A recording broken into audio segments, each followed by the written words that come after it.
आखिर कौन है शेयर मार्केट का जनक? चलिए विस्तार से समझते हैं।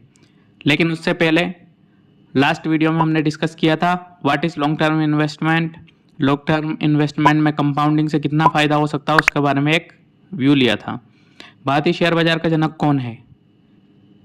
दिग्गज मार्केट एक्सपर्ट रमेश दमानी ने जॉर्ज फर्नांडिस को भारतीय शेयर बाजार का जनक बताया है।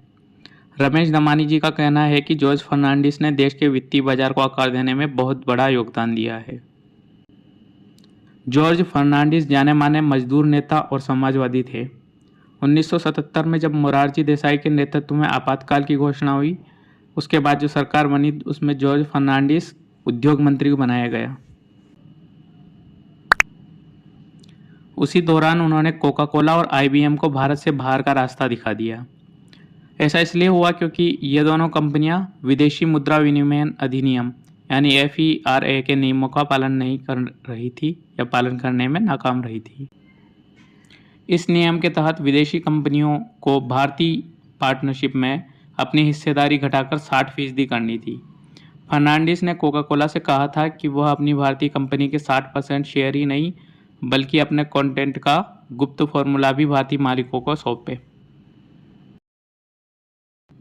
कोका कोला शेयर ट्रांसफ़र करने को तो तैयार हो गई, लेकिन फॉर्मूला देने से साफ इनकार कर दिया। कंपनी का कहना था कि ये उनका ट्रेड सीक्रेट है। इसके बाद कोका कोला ने भारतीय बाजार छोड़ दिया था क्योंकि सरकार ने कोका कोला कंटेंट के आयात पर लाइसेंस देने से मना कर दिया था। क्या है HPCL और BPCL के मर्जिंग का मामला? इसके 2.5 दशक बाद 2002 में जॉर्ज फर्नांडिस ने एक बार फिर औद्योगिक नीति को लेकर चर्चा में आए। इस बार उन्होंने हिंदुस्तान पेट्रोलियम कॉरपोरेशन लिमिटेड यानी HPCL और भारत पेट्रोलियम कॉरपोरेशन लिमिटेड यानी BPCL के निजीकरण का कड़ा विरोध किया था। उस समय फर्नांडिस प्रधानमंत्री अटल बिहारी वाजपेयी के नेतृत्व वाली सरकार में रक्षा मंत्री थे। उन्होंने सरकार की विनिवेश नीतियों की कड़ी आलोचना करते हुए कहा कि ये नीतियां अमीरों को और अमीर बना रही है और एक निजी अधिकार को जन्म दे रही है, यानी निजीकरण का विरोध किया।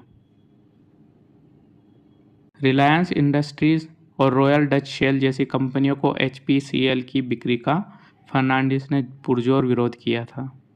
सरकार इनको बेचना चाहती थी, लेकिन फर्नांडिस ने इसका विरोध किया।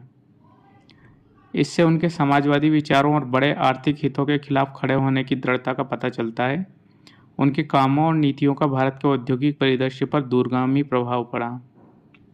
उनकी ये कोशिशें राष्ट्रीय हितों की रक्षा और आर्थिक आत्मनिर्भरता के प्रति उनकी प्रतिबद्धता को दर्शाती है। तो आज के वीडियो में यहीं तक। अगले वीडियो में मिलेंगे फिर किसी नई महान हस्ती के बारे में डिस्कस करने के लिए। तब तक के लिए बी हेल्दी बी वेल्दी और चैनल को सब्सक्राइब कर लीजिए। आगे इन्फॉर्मेटिव वीडियो